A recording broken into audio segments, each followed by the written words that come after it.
Halo, selamat pagi pemirsa. Bagaimana kabarnya hari ini? Berjumpa lagi di program Ayo Sehat tentunya dengan sejumlah informasi dan juga inspirasi seputar dunia kesehatan. Tidak lupa kami mewakili kru Ayo Sehat yang bertugas, saya mengucapkan selamat Idul Fitri 1442 Hijriah.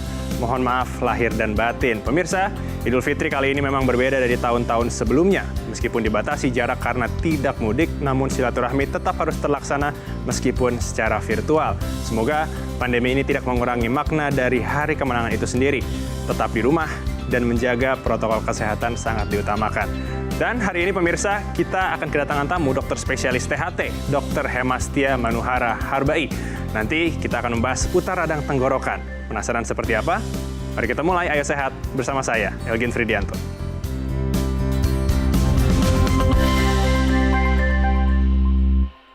Pemirsa, hari raya biasanya kerap dirayakan bersama hidangan yang menggiurkan. Berbagai menu makanan biasanya akan kita temukan dan tersaji di meja makan. Namun, makan yang berlebihan tentunya dapat merugikan kesehatan. Seperti halnya bagian tenggorokan yang terasa sakit setelah mengonsumsi makanan. Hal ini dapat terjadi dikarenakan kita kurang mengontrol asupan makanan yang utama untuk tubuh kita. Lalu, bagaimana penyakit tenggorokan akibat makanan dapat terjadi? Berikut informasinya untuk Anda. Pemirsa Ayo Sehat, kita tentunya pernah mengalami sakit pada bagian tenggorokan. Hal ini tentunya akan sangat mengganggu, apalagi ketika saat kita mengkonsumsi makanan. Rasa nyeri dan sakit yang terjadi pada tenggorokan biasanya dapat dipicu oleh beberapa hal. Salah satunya adalah makanan. Mengutip dari laman halo.com, selain makanan dengan rasa pedas, beberapa makanan yang menyebabkan sakit pada tenggorokan. Di antaranya adalah makanan dengan rasa asam, makanan bertekstur kering ataupun keras, susu, makanan berminyak, kafein, dan juga alkohol. Selain akibat makanan, radang tenggorokan juga dapat terjadi akibat adanya reaksi alergi yang terjadi di jalur menelan atau adanya infeksi pada bagian tenggorokan. Selain itu, radang tenggorokan juga dapat dipicu akibat penyakit lambung yang menyebabkan naiknya zat asam hingga mencapai kerongkongan. Lalu bagaimana cara mengatasi radang tenggorokan dan bagaimana cara menghindarinya? Temukan jawabannya di Ayo Sehat. Pemirsa, untuk membahas mengenai radang tenggorokan sudah bersama saya hadir dokter spesialis THT, Dr. Hemastia. Selamat pagi, dokter. Pagi, Mas Elgin. Bagaimana kabarnya, dok? Alhamdulillah, selamat Idul Fitri dulu ya. Selamat Idul Fitri juga. Nah, terima kasih dokter sekali lagi untuk meluangkan waktunya di program Ayo Sehat, apalagi sekarang di momen Lebaran nih. Benar. Nah, pemirsa, perlu menjadi informasi bahwa Dr. Hemastia dan juga seluruh kru yang bertugas sudah menjalankan protokol kesehatan yang ketat dan juga sudah melakukan tes terhadap COVID-19. Nah, Dr. Hemastia, kita langsung saja nih ke tema, tapi sebenarnya apa sih radang tenggorokan itu, dok? Mungkin bisa dijelaskan, dan tim Ayo Sehat sudah menyiapkan gambar nih dari tenggorokan dari manusia. Bisa dijelaskan, dok? Silakan. Oke, jadi memang untuk radang tenggorok sendiri itu banyak faktornya atau banyak masalahnya sebenarnya. Jadi intinya adalah radang tenggorok adalah rasa tidak nyaman di area tenggorok, area mulut, atau area kerongkongan. Berarti bagian atas ini ya, dok, ya? Ya, mulut. Betul. Di area mulut itu, area bibir, bagian belakangnya itu ada rongga mulut. Lalu juga mungkin teman-teman udah tahu ada yang namanya amandel, yang seperti bakso di area tenggorok. Betul. Lalu juga ada di belakangnya ada dinding dari tenggoroknya itu yang menghubungkan bisa ke area hidung, bisa ke area lebih bawah. Untuk lebih bawah itu ada bisa ke area paru-paru, saluran nafas, atau bisa juga yang berwarna orange itu adalah saluran cerna. Sini ya? Betul, saluran cerna. Jadi bisa tuh macam-macam penyebabnya, bisa dari virus, bakteri, asam lambung pun bisa, atau naik ke karena atas. betul, atau flu juga turun ke bawah juga bisa. Berarti untuk area tenggorokan Daerah sini situ ya, mulut ke bawah ke bawah sedikit dikit. gitu. Baik. Iya. Nah, Dr. Hemastia, mungkin bicara soal radang tenggorokan ini, apakah ini akan bisa berdampak pada organ lainnya? Betul, bisa banget. Karena memang terutama di area THT ya, telinga, hidung, tenggorok, itu bisa banget. Jadi misalnya dari tenggorok bisa naik ke atas, jadi ke hidung jadinya flu, atau dari flu ke tenggorok juga bisa. Atau bisa juga lanjut lagi dari sakit tenggorok bisa ke sakit ke telinga juga bisa. Atau ke bawah juga lebih sering, biasanya ke area lambung, seperti itu, area sakit mah, kayak gitu. Atau bisa juga ke area pernafasan, area paru, seperti itu, jadi sesak nafasnya dengan atau batuk jadinya dengan adanya radang tenggorok, jadi bisa meluas kemana-mana atau di area luarnya sendiri, area lehernya juga bisa kayak gitu. Baik. Nah, Dokter Hemastia, ini kan kita sekarang lagi masa lebaran nih. Pemirsa Ayo Sehat di rumah juga pasti makannya banyak, mau makan opor, Enak ya. mau makan rendang, semuanya ada. Nah, tentu kan ini bisa berdampak pada radang tenggorokan. Betul. Gejala yang bisa muncul mungkin yang bisa istilahnya apa ya, yang bisa membuat pemirsa Ayo Sehat di rumah ini berhati-hati bahwa kayaknya bakal radang nih. Gejala-gejala yang biasanya terjadi itu apa, Dok? Oke, benar. Karena ini lagi Idul Fitri, terus Betul. sebelumnya ada puasa, jadi pengen makan semuanya Benar. gitu karena sebagai pembalasan. Jadi rata-rata terutama area Indonesia tuh sukanya yang bersantan, pedas seperti itu dan berminyak biasanya. Nah, sebenarnya untuk makanan-makanan tersebut nggak apa-apa, semuanya nggak apa-apa asal porsinya juga minumnya harus lebih cukup. Semua yang berlebihan memang tidak bagus, terutama area tenggorok. Jadi ketika kita sudah ada ketemu sama area yang santan, memang jadinya macam-macam nih, ada yang rasanya menelannya sakit, ada yang rasanya panas, ada yang batuk, gatal area tenggorok atau kering. Itu macam-macam tuh keluhannya. Tapi ya balik lagi ketika kita lagi Idul Fitri gini makanannya enak-enak dan seperti tadi memang seharusnya kita lebih menjaga porsinya gitu. Baik, berarti harus ditahan ya pemirsa, Iya. jangan langsung lahap Hajar semuanya, hajar semuanya langsung ya Benar. dokter. Oke, nah Dokter Hemastia, tentu kan kita ingin tahu bagaimana sih caranya kita supaya bisa menangani dari radang tenggorokan ini, tapi kita jangan bahas dulu. Oke. Kita harus jeda sejenak pemirsa, jangan beranjak dulu karena Ayo Sehat akan segera kembali usai jeda.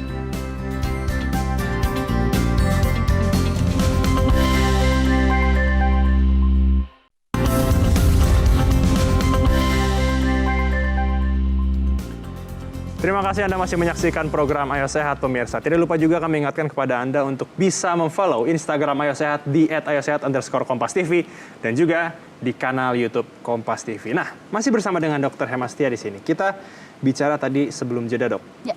Opor, Ya. rendang, itu kan semua yang asin. Benar. Kalau kita bicara soal yang makanan manis, apakah ini sebenarnya bisa juga menyebabkan radang tenggorokan? Oke, jadi memang terlepas dari Idul Fitri, puasa atau hari-hari sebenarnya semuanya yang manis seperti itu yang banyak kandungan gula sebenarnya itu memang harus diimbangi dengan minum yang lebih banyak.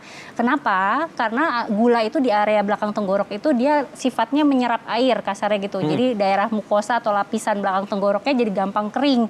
Sehingga boleh tapi tetap aja harus konsumsi air yang lebih banyak seperti itu. Baik. Nah, ini apakah nantinya akan ada hubungannya dengan GERD? Ya, jadi memang tadi yang sempat kita dibahas pertama, memang ada salah satu faktor yang menyebabkan radang tenggorok itu di area lambung.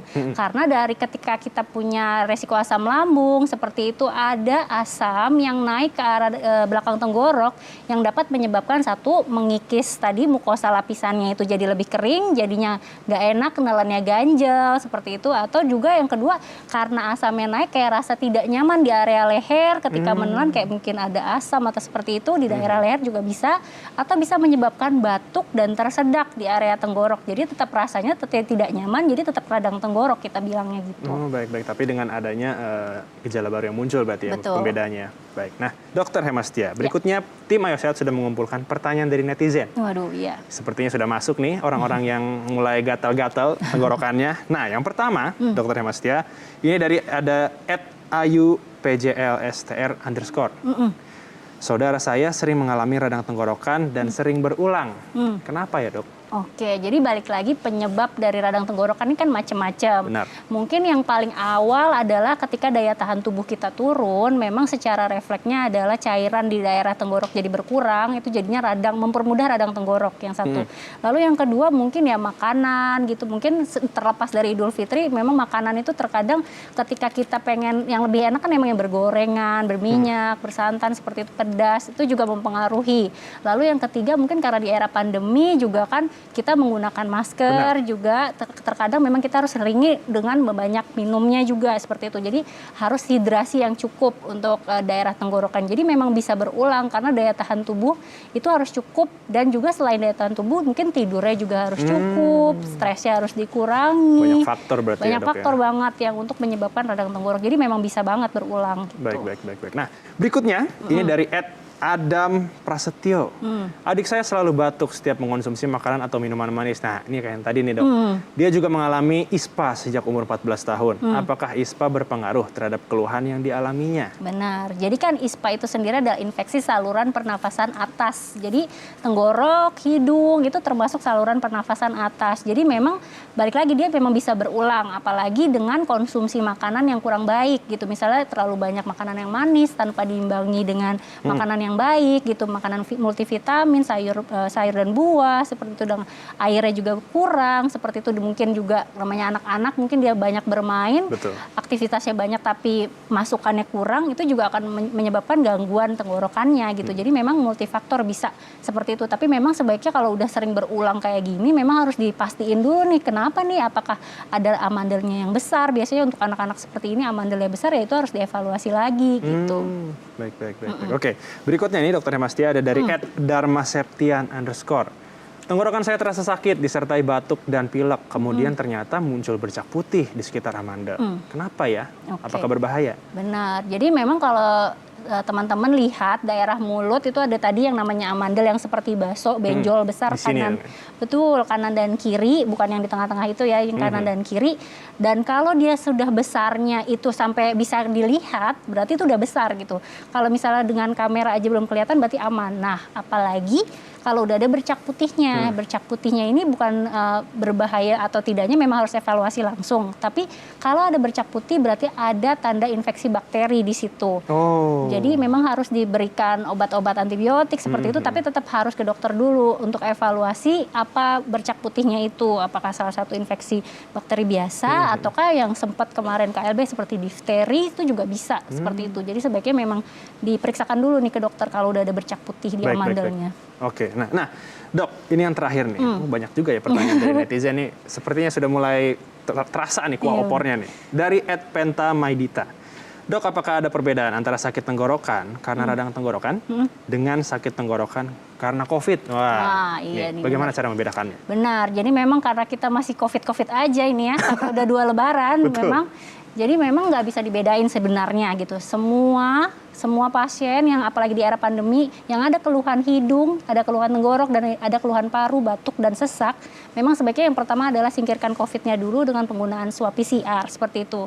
Apalagi dia udah 2-3 hari demam segala macam-macam, itu harus banget swab PCR. Jadi sebenarnya ya COVID itu salah satu gejalanya ya radang tenggorok gitu. Jadi salah satu dari infeksi virus si COVID itu. Tapi kalau misalnya apakah dia pasti COVID atau enggak, memang harus dipastikan dengan swab PCR tadi gitu. Baik. Berarti memang harus dilihat dulu ya. Apalagi jika sudah ada demam-demamnya. Iya, ada gejala lainnya, gejala tambahannya, itu biasanya emang harus disingkirkan dulu COVID-nya. Benar. Nah, pemirsa, sekarang saatnya kita menuju ke segmen mitos fakta. Waduh. Dokter Hemastia. Nah, Ya. saya punya properti Oke. mitos atau fakta. Ini bisa dipegang oleh dokter? Boleh. Monggo. Nah, yang pertama, mitos atau fakta, Dokter Hemastia. Radang tenggorokan dapat dengan cepat menular. Oke, itu fakta. Fakta. Pemirsa. Fakta, ya, terutama infeksi atau radang tenggorok yang disebabkan oleh infeksi bakteri atau infeksi virus, apalagi pandemi COVID kayak gini nih. Benar. Jadi sebaiknya semua penderita radang tenggorok selama 3 hari itu tadi kalau bisa tetap isolasi dulu gitu. Sampai jelas bahwa ternyata udah relief atau sudah swab PCR, aman, barulah bisa bertemu atau minta surat izin sakit dulu lah di kantornya supaya tidak bekerja dulu gitu. Baik. Oke, berikutnya. Mitos atau fakta, dokter, tidak boleh mengkonsumsi vitamin C ketika sedang radang tenggorokan. Oke, itu mitos gitu ya. Mitos. Jadi memang boleh mengkonsumsi vitamin C, tapi dosis vitamin C-nya nih. Nah, sebenarnya kan kebutuhan harian kita terhadap vitamin C itu cuma 75 sampai 100 mg sebenarnya. Nah, ketika kita ada radang tenggorok, kan tadi bisa penyebabnya dari asam lambung. Sebaiknya memang penggunaan vitamin C di atas 500 atau yang 1000, yang over banget, sebaiknya dihindari dulu. Tetap boleh yang 50 atau yang 100 atau dengan vitamin C alami seperti jeruk, seperti itu boleh kayak gitu. Baik, memang harus dibatasi ya, Dok ya. Benar. Berikutnya, mitos atau fakta, dokter, mengkonsumsi kecap dengan dicampur jeruk nipis dapat meredakan radang tenggorokan. Nah, ini saya sering Iya. zaman kuliah dulu. Silakan dokter. Oke, sebenarnya mitos itu ya. Mitos, Nah, oke. jadi sebenarnya bukan karena kecapnya, sebenarnya emang jeruknya. Jadi antara mitos dan fakta ya. Oh, Jadi antara kalau- mitos dan fakta. Jadi kalau jeruk nipisnya benar gitu, tapi kalau kecapnya enggak gitu. Oh, Apalagi oke. kalau udah dicampur itu kan cenderungnya jadi lebih manis kayak Manis, gitu ya, asin. manisnya, manis asem gitu ya Manis sebenarnya. Nah, sebenarnya ketika kecap itu mungkin zaman dulu belum ada madu terlalu terdengar gitu yang ada di dapur gitu, yang Baik. ada adalah kecap gitu. Tapi balik lagi lebih untuk batuk sih kalau untuk kecap dan jeruk nipis ini, jadi untuk mengencerkan dahak seperti itu. Oh. Tapi untuk radang tenggorokannya sendiri mungkin lebih ke jeruk nipisnya gitu. Tanpa kecapnya. Iya, tanpa Oke, kecap. baik. Berikutnya, mitos atau fakta dokter, tenggorokan sakit dapat diobati dengan kumur-kumur air garam. Ya. Nah, Ini adalah fakta.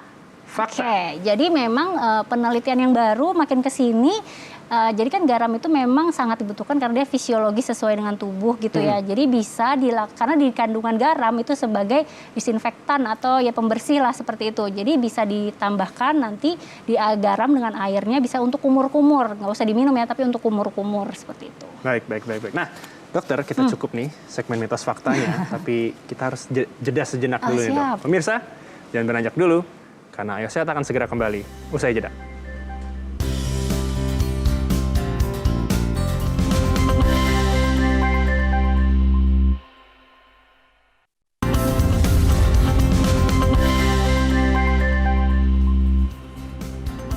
Anda masih menyaksikan program Ayo Sehat pemirsa. Nah, kali ini di depan saya dan juga Dr. Hemastia sudah ada beberapa bahan-bahan. Dan kita tentunya akan membuat minuman untuk mencegah Iya. gejala awal dari radang tenggorokan. Silakan dokter, minuman seperti apa yang akan kita buat? Oke, jadi tadi ya kalau untuk pemirsa di rumah mungkin udah pernah tahu bahwa beberapa ramuan yang sudah pernah kakek nenek kita, orang tua kita pernah kasih tahu untuk meringankan gejala ringan dari radang tenggorok. Yang pertama itu ada lemon. Yap. Mungkin di lemon ini juga bisa sebagai antivirus, antioksidan, dan juga antiinflamasi atau radang yang dapat meningkatkan daya tahan tubuh juga. Baik. Lalu juga ada jahe, ini jahe gajah namanya, ini juga akan meningkatkan imunitas tubuh, antiviral, antivirus juga, dan juga ada antibakteri juga dia. Baik. Tapi cara pengonsumsiannya kita parut, kebetulan ini sudah diparut, lalu juga bisa menggunakan garam, ini garam dapur yang sama untuk disinfektan atau area mulutnya lebih bersih lagi dari semua kuman-kuman gitu. Baik. Ya, Dan kita juga ada coba. madu ya, Dok? Oh iya, ada madu juga. Ini sebagai mungkin pemanis dari semuanya ini nanti gitu. Oh, baik. Ya. Pertama mungkin kita coba yang garam dulu ya ini. Yang pertama. Mungkin pemirsa bisa ambil sekitar 1 sendok teh Baik. Oh, garamnya. baru dikasih air ya, Dok ya? Iya, lalu kita kasih air. Kita kasih air. Air hangat ya pemirsa ya. Ini sekitar airnya 200 sampai 250 cc. Lalu kita aduk. Ketika sudah tercampur, ini bisa dilakukan untuk mengukumur, untuk dikumur di area mulut. Ketika radang tenggorok, ini boleh dilakukan 3 kali sehari. 3 kali sehari untuk menghilangkan bakteri-bakteri jahat dan bakteri yang cukup menginfeksi daerah tenggorok seperti itu. Baik. Jadi bisa dikonsumsi, dikumur ya. Lalu yang kedua, kita bisa menggunakan jahe yang sudah diparut. Jadi kita ambil setelah sudah diparut gini sekitar 10 gram sih sebenarnya ya. Jadi kurang lebih 1 sampai 1,5 sendok teh juga. Sama dikasih air hangat Kasih air juga. hangat dulu. Betul. Saya semakin ahli. Oke, ya. Cukup. Nah, kalau misalnya ini kan udah ada jahenya, kita bisa memberikan madu, tapi jangan ketika suhu airnya terlalu panas. Jadi kalau madu itu dia sebaiknya di bawah 70. Kalau misalnya air dispenser gitu masih nggak apa-apa ya. Tapi kalau air mendidih untuk madu sebaiknya jangan dicampurkan karena kandungannya ini jadi berkurang pemakaiannya gitu ya. Ini bisa dikasih sesukanya aja sih sebenarnya ya. Iya, Kalau dirasa suka manis atau enggak ya, Dok kalau ya? dirasa sudah cukup manis, boleh langsung dikonsumsi. Nah, untuk yang jahe ini bisa dikonsumsi 2 kali sehari ketika radang tenggorokan, tapi harus setelah makan.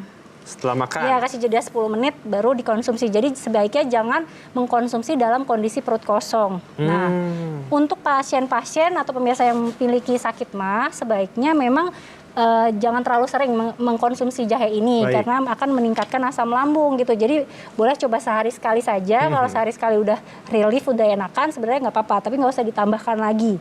Baik. Oke, yang ketiga. Ketiga. Wah, Kita banyak bisa, nih. Pemirsa bisa milih. Benar. Ada 3 jenis. Nah ini kebetulan udah ada lemon. Tadi ya lemon sebagai antioksidan, antibakteri, juga bisa daya tahan tubuh juga ada gitu. Nah ini setelah diperas, mungkin sekitar 1,5 sendok makan ya, gitu ya. Ini pakai sendok teh. Lalu bisa dicampur kembali dengan air hangat. Dengan air hangat kembali. Ya. Baik. Kalau misalnya teman-teman juga mungkin udah tahu ada yang namanya infused water, air dikasih irisan dari lemon itu juga boleh gitu. Karena satu lemon ini kurang lebih sekitar 80 mg vitamin C gitu ya sebenarnya. Gak apa-apa, boleh sebenarnya. Nah, karena mungkin balik lagi nih asam banget, bisa ditambahkan gula atau madu dengan kondisi jangan terlalu panas-panas ya airnya. Baik. Karena tadi prinsipnya madunya akan terpecah ketika terlalu panas suhu dari airnya. Nah ini sama dengan jahe, bisa dikonsumsi 2 kali sehari. Dan balik lagi setelah makan. Dan untuk yang punya sakit mah itu sebaiknya agak diperhatikan lagi untuk masalah lemon ini gitu. Baik. Nah ini kan di luar dari ramuan-ramuan yang sudah kita buat pemirsa. Saya ingin menanyakan kepada Dr. Hemastia, mungkin bisa memberikan tips ya kepada pemirsa di rumah yang lain selain ramuan-ramuan ini tentunya agar terhindar dari radang tenggorok. Oke, yang pertama memang radang tenggorok itu ya harus istirahat yang cukup, itu yang pasti ya, memang harus tidur yang cukup. Lalu yang kedua, minum air tuh minimal 2 liter atau 8 gelas per hari. Lalu juga tetap menggunakan masker karena supaya tetap hidungnya yang bekerja lebih maksimal, jangan bernapas melalui mulut seperti itu. Lalu boleh mengonsumsi anti nyeri seperti itu, boleh ketika radang tenggorokan atau ramuan-ramuan tersebut. Sebenarnya banyak sih, nggak hanya ramuan yang ada di sini ya, bisa mungkin temulawak, ada kencur seperti itu, mungkin ada yang pakai sirih, kadang ada juga yang pakai daun saga, itu banyak sekarang tuh banyak banget. Tapi asal balik lagi semuanya ini ramuan-ramuan herbal ini harus dikonsumsi dengan takaran yang benar. Jangan terlalu berlebihan dan juga posisi makannya itu juga setelah makan kok dikonsumsinya. Lalu juga tetap di era pandemi radang tenggorokan ini tetap harus disingkirkan ke arah COVID-nya dulu. Jadi jangan terlena dikirain cuma radang tenggorokan biasa, sekarang tuh udah nggak bisa kayak gitu. Tetap harus menyingkirkan COVID-nya juga seperti itu, Mas Elgi. Terima kasih Dr. Hemastia untuk informasinya dan juga tentunya untuk ramuan-ramuan ini. Dan semoga pemirsa bisa memanfaatkan ya menu dari ramuan ini agar bisa terhindar dari radang tenggorok. Betul. Saya sudah 30 menit, saya dan juga Dr. Hemastia menemani Anda di program Ayo Sehat edisi kali ini. Tetap saksikan program Ayo Sehat setiap hari Senin hingga hari Jumat pukul 10.30 waktu Indonesia bagian Barat. Hanya di Kompas TV, independen, terpercaya. Saya Elgin Fredianto bersama dengan Dr. Hemastia pamit undur diri. Ingat, tetap patuhi protokol kesehatan, menjaga jarak, mencuci tangan, dan juga menggunakan masker. Sampai jumpa.